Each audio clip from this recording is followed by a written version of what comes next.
We are going into 1 Kings chapter 13. We're not going to be reading a lot of it. I'm just letting you know that's where I'm pulling the text from. I'm going to be explaining the story.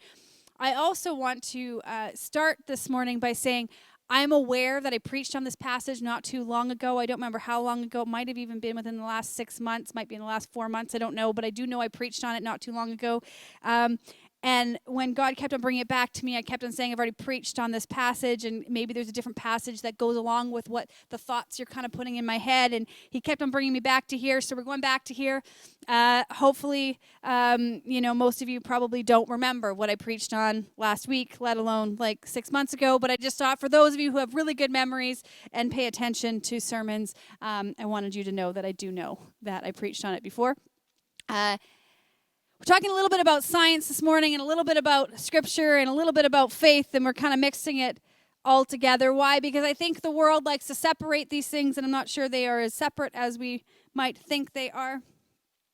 See, we look at the world through there is science, and then there is faith. And science is truth and fact, and faith kind of goes in some realm of emotion and maybe fiction. There is nonfiction, which is science, and there is fiction, which is this idea of spirituality. You know, it might make you feel good at the end of the day, and there might be some great emotion that comes along with it, but it's not actually truth. It's not solid fact. And then there is science, which is this idea of that is fact, that is truth.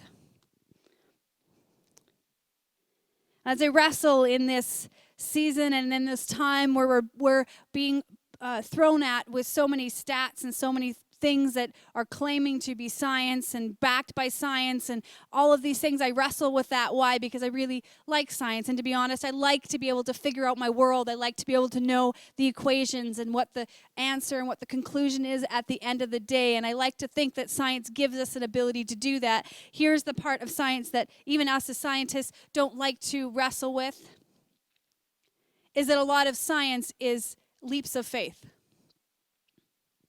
See, there are certain pieces of science that are called laws. And in this understanding of laws are things that have been proven without a shadow of a doubt.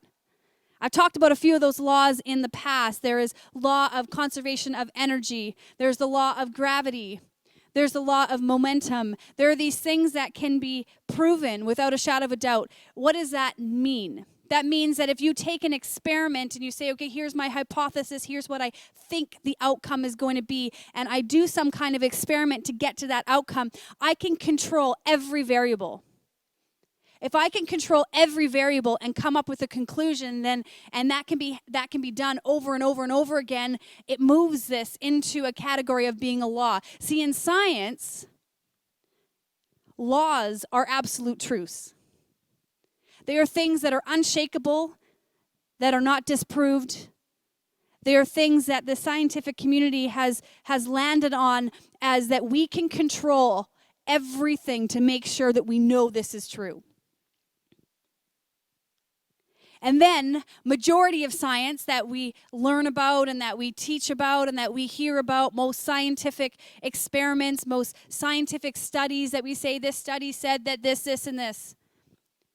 The studies that say, tomatoes will cure cancer, and then a year later they say, well, too many tomatoes might cause cancer. And the same studies that say, well, sun is good for you because it gives you vitamin D, which helps with you not getting cancer. But then if you have too much sun, then that's going to give you cancer. And these scientific studies that come out and say these things that seem to be contradicting all the time, and you kind of wrestle with, but if science is supposed to be truth and fact, then how do they contradict themselves, and what do I do with that? Because very little of science is actually absolute truth. Those are our laws. The rest of it is called scientific theories.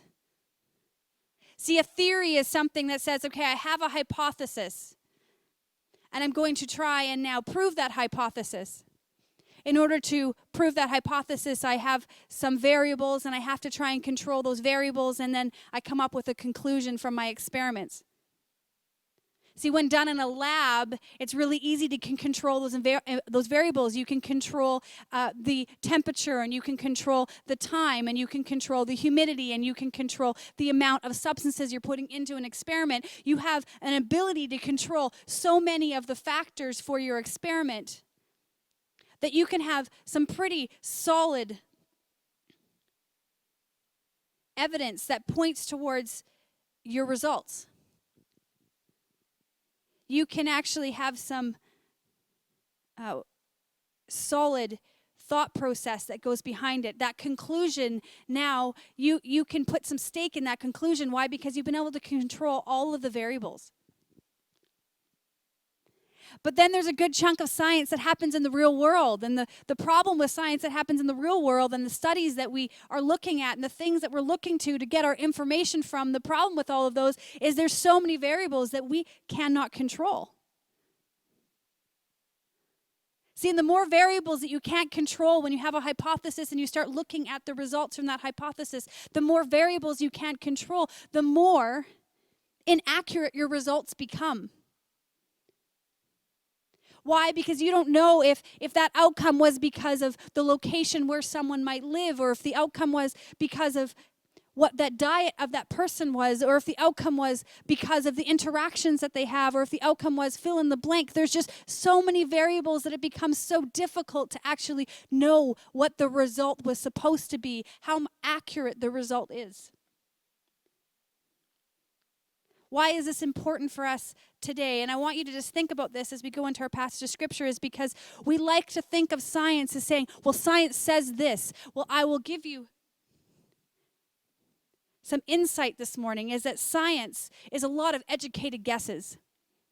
We don't like to think of it that way as scientists. Why? Because scientists think of things as, I am logical, and I like to stake my claim in fact. And the reality is, though, is that a lot of it is educated guesses.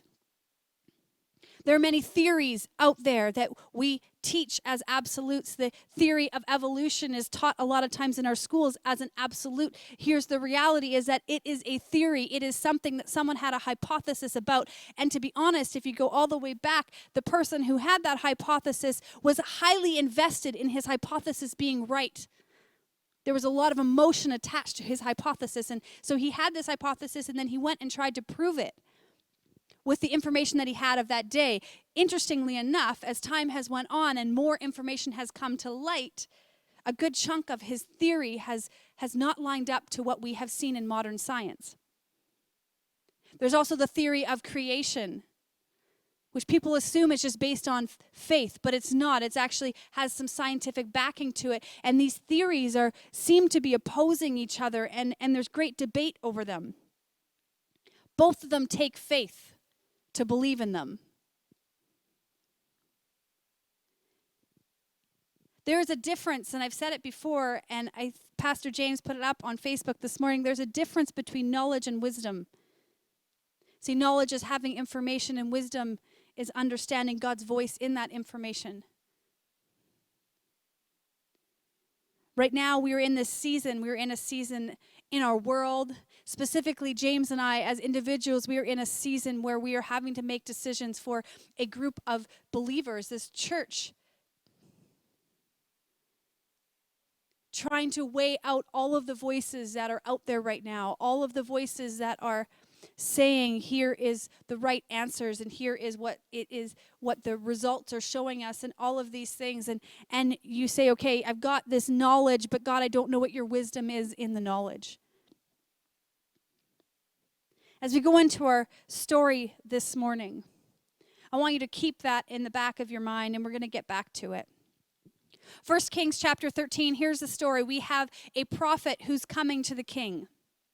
The king is a wicked king. He's a king who's led the people astray. And we have a prophet. Prophet is a man that God spoke to and would speak specific things that he would go and share to the people that were around him. And so God spoke to this prophet, and he said a few things. He had a word to go and tell the king, and then he gave him specific guidance for himself. Here's the guidance that he gave him. He said, you are not to eat or drink anything on your journey in anyone's home. Anyone invites you in, you are to say no.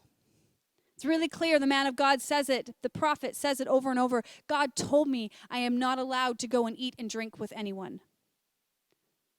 We don't really understand why. We just know that that's what God told him. So he goes to the king. He tells the king, he says, you know what? God is saying that you are wicked and he is going to destroy the altar and he's going to do all of these things. And the king is not happy with him. And the king pulls his hand out and points at him and he says, seize him and kill him. The king's hand shrivels up and the king freaks out and says, oh my goodness, look at my hand. My hand is shriveled up. So he goes to the man of God. He says, come back and pray for me that God would restore my hand. Super interesting to me that the man of God actually came back and prayed for him. So this guy is like ready to kill him. He's threatening his life. And then all of a sudden he said, no, actually, can you come back and pray for me to be healed? Very gracious. I'm not sure many of us as Christians would take that same stance in that same circumstance. He'd be like, well, no, you got what you deserved. But he goes back and he prays for him. The king's hand is restored. The king is so grateful, not grateful enough, side note, to change his behavior and to actually repent before God, but grateful to the man in front of him. Why? Because the man in front of him seemed like an absolute. It seemed like this is a person. God still seemed abstract to him. So he invites the prophet to come in and he says, you know what, come and eat and dine with us and drink with us and let me give you all of, let me give you all of the silver and thank you for what you've done for me. And the man of God has strong resolve and he says, no, I'm not going to do that because God told me not to. Even if you gave me half of your kingdom, I'm not going with you because God said not to. So it was really easy for the man of God to decipher God's voice in that moment. Why? Because he knew that this person that he was looking at was not hearing from God. It was clear. It was clear that, no, I need to listen to God's voice and not yours. He knew what God had spoken to him. The next thing we see is that he continues on his journey and there's another prophet in the land and he hears of what happened with this man of God and he's excited and he wants to get to know him. He probably saw like, oh my goodness, this guy's like a rock star. I want to hear about his story. And so he goes and he finds him and he invites him to come and eat and dine with him. He says, come home with me and eat and drink with me. He probably gives him a whole list of reasons why. He goes into the idea of, you have a long journey ahead of you. Let me feed you.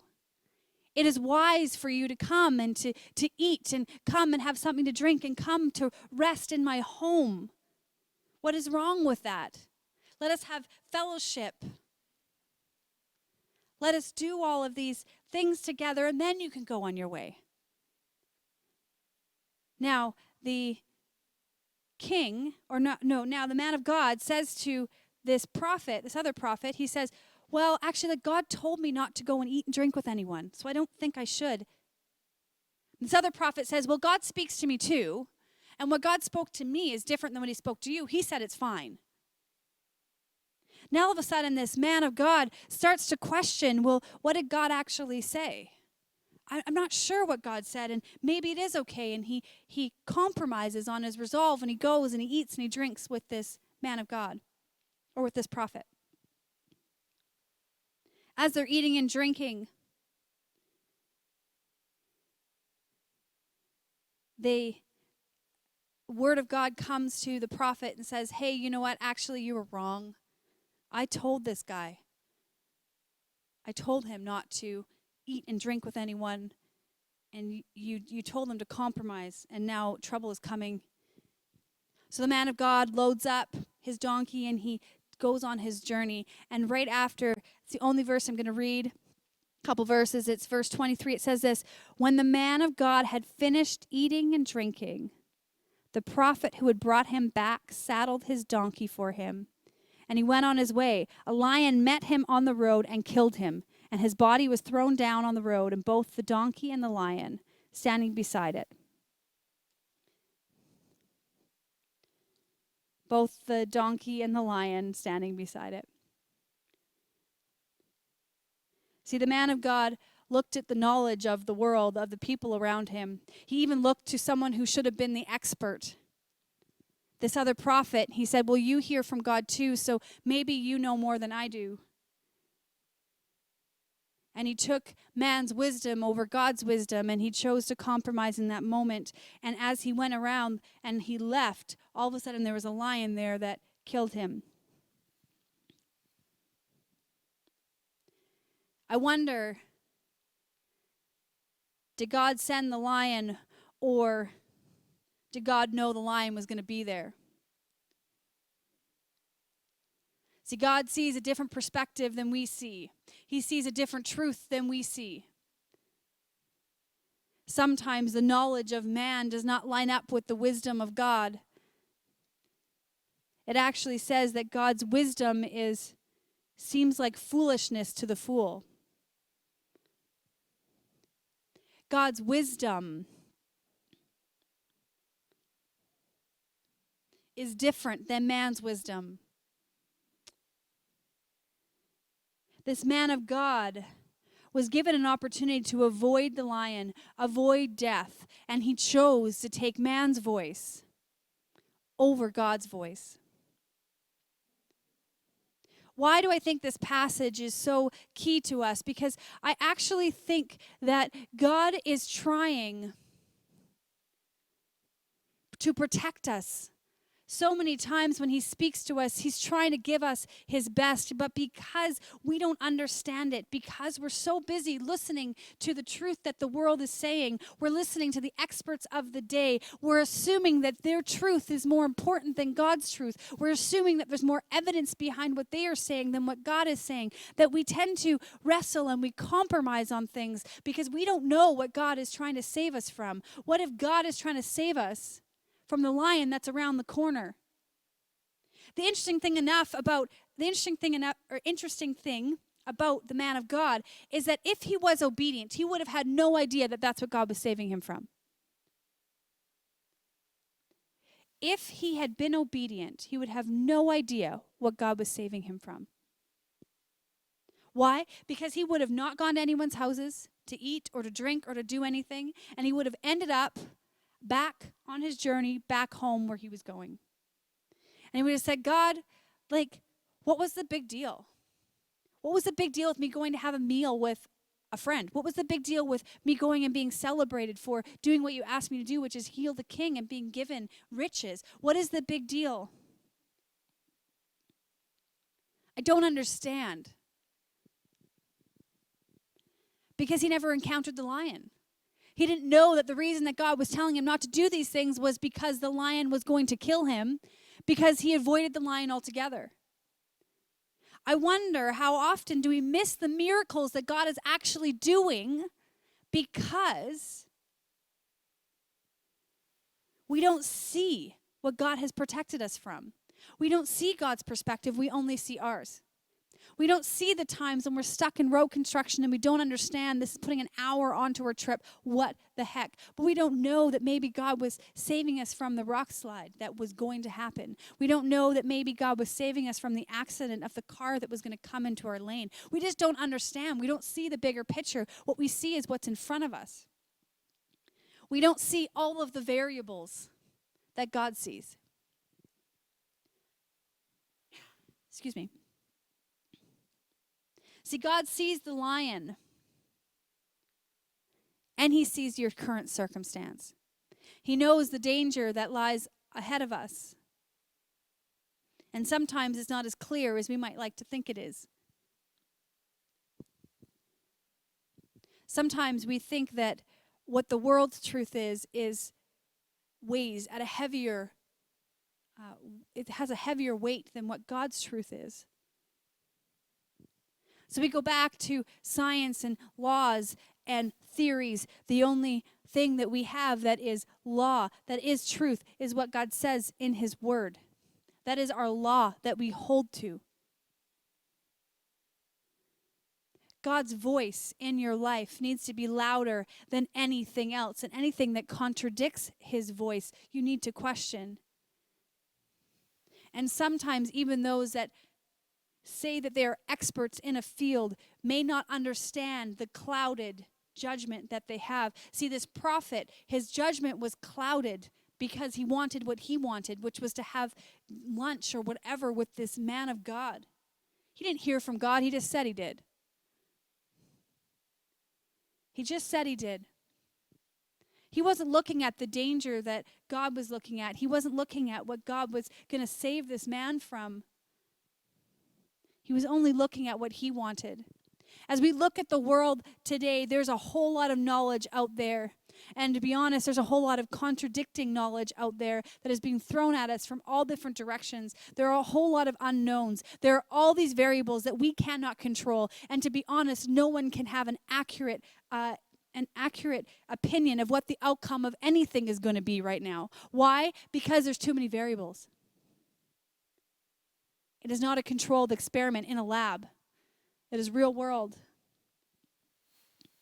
What we need in this time is we need to understand God's wisdom. We need to know what he is saying because he sees the big picture. He sees all of the points on the graph.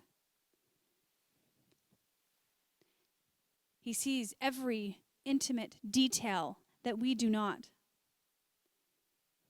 We started this morning by talking about James and I and are wrestling with and just kind of coming to the conclusion with the board and ourselves that we need some time.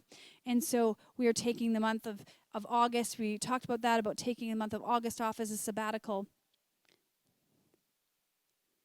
And there are different reasons that kind of came and played into that. Here's the biggest one, is that there are so many opinions right now of what church is to look like going forward. There's so many opinions of right now of what the right decision is, what the right move is.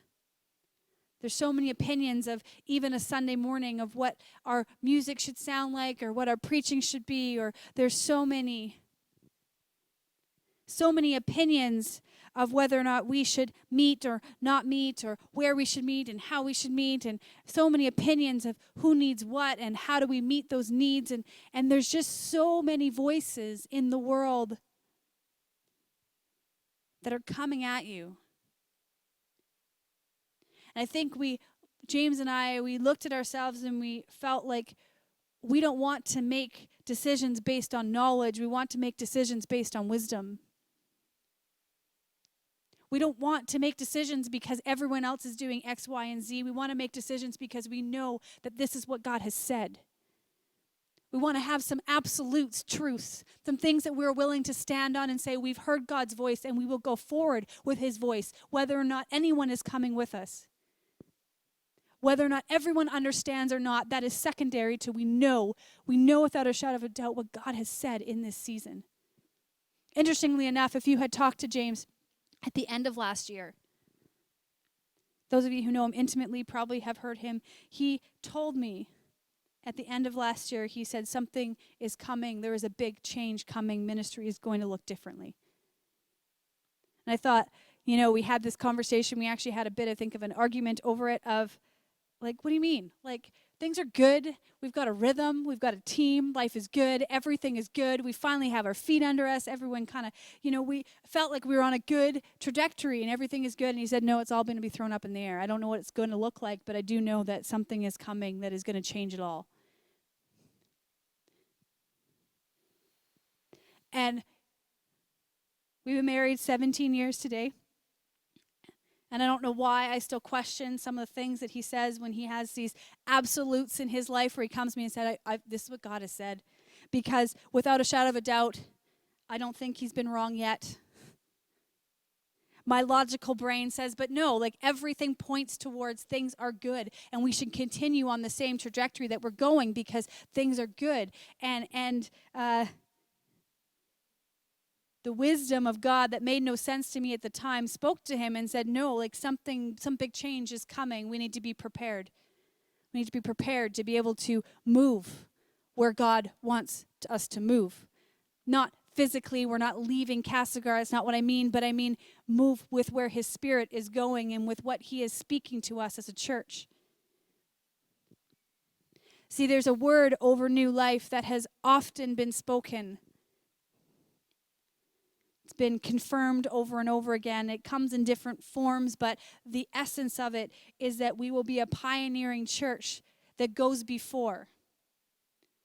One that does something new. One that is the leader in a movement or in a direction or whatever that looks like. And so in this season, we just like, okay, everyone else has so many opinions on what we should be doing, but God, we want to know what you are saying. Because if you are doing this, I'm not saying that he has created this environment in the world, but I do think he's using it to shake up the North American church, saying what you're doing is not working. There has to be a change. Something needs to shift here, guys, because you've missed the purpose. And I think that if we're too quick to just rush back in and try and get back to where we were before, we might miss the truth that God is speaking to us.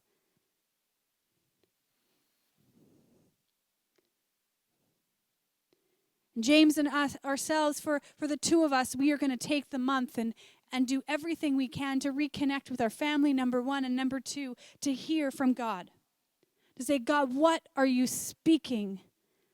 Let us clear all the other voices, all the other thoughts, all the other perspectives out of our mind. And God, we want to hear your wisdom, not the world's knowledge. I encourage you, church, I don't know where you're at. I don't know what your situation is. I know many of you are struggling and it's difficult to not be together, and there's this longing, and James and I feel that longing to be with our family, with our church family. But let's just take some time. And I ask you as a church to do that with us, is take some time intentionally to say, God, let us put our own desires aside and let us just sit and hear from you. God, let it not be about what I want and what I think I need, but let it be about what your voice is speaking to us. Let it be your truth. Let it be your law, the absolute that cannot be shaken. And I believe that as we do that, that there will be unity in what that is to look like. Might not all think alike, and that's okay, but there will be unity in the spirit of what God is speaking to us, what he is asking of us, what the trajectory for the next 6 months, year, 10 years, 15 years is to look like, because we're all in this for the long haul.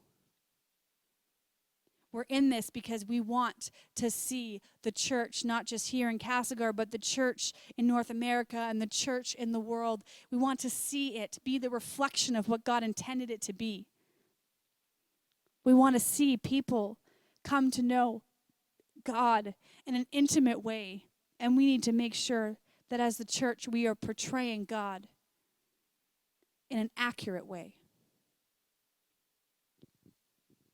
Let me say that again. In order for people to see and understand and know God in an intimate way, we as the church need to start to describe God, to be the reflection of God in an accurate way.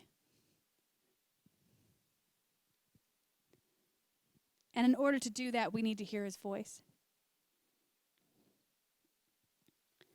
So this morning, as we come to a close,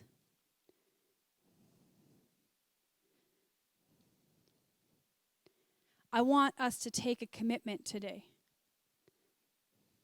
A commitment where as a body we are going into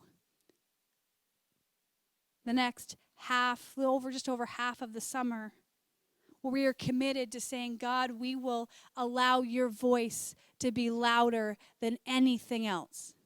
God, we are going to give you space to hear from you, and whether or not it sounds crazy or not, whether or not it sounds like it goes against everything that everything else is telling us, God, we are going to have a fortitude. We are going to stand on what you are saying. I pray that as the church, as the body, as this family, as we are together, that you would be in prayer with us, that we would hear clearly of God, what are you saying? And I encourage you to come along on this faith journey. Today is, again, I've said it many times, our anniversary, which I would just like to point out. Not a day goes by, even the hard days, where I am not thankful that God brought James into my life and that he is my husband, for the guidance and direction that he's brought to myself and our family.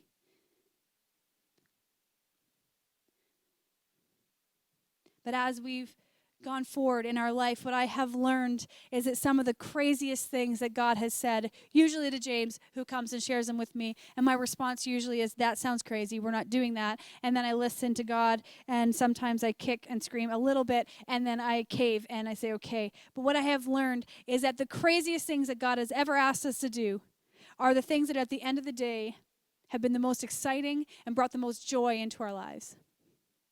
Maybe not at the beginning, but definitely looking back at them now, I wouldn't have changed any of them.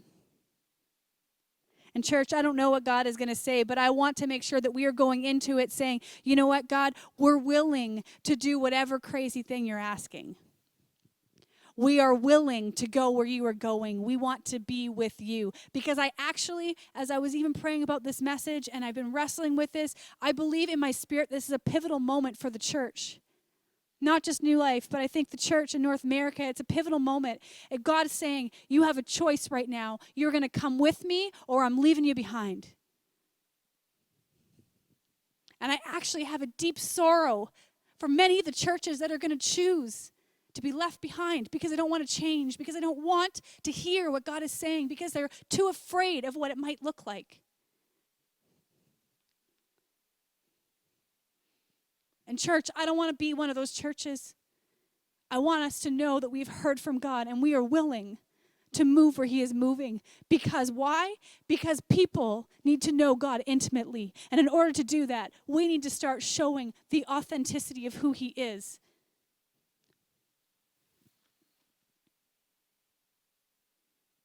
We need to listen to his voice louder than all the others. Because we don't know the lion that is around the corner, but he does. We don't know. This morning, wherever you are, I just want you to get rid of all the distractions. We're just going to pray together for a second before we close. God, I thank you for your body. God, I thank you that we have an opportunity to be in relationship with you. God, I thank you that you ask us to join with you. God, I pray this morning as we move forward, as we go into a season of intentionally saying, we're not going to rush, we're just going to sit and wait on you. God, would you give us rest in our spirits as we sit and wait on you, as we push in to say, God, would you speak to us as a church, as a body of what are you saying? Where are you bringing us? What is it to look like? God, I pray that we would be willing to put aside all of our theories, all of the things that all the evidence may seem like it's pointing towards, and realize that your truth sometimes lives outside of that. Because God, you see all of the variables. You see all of the things that we cannot control.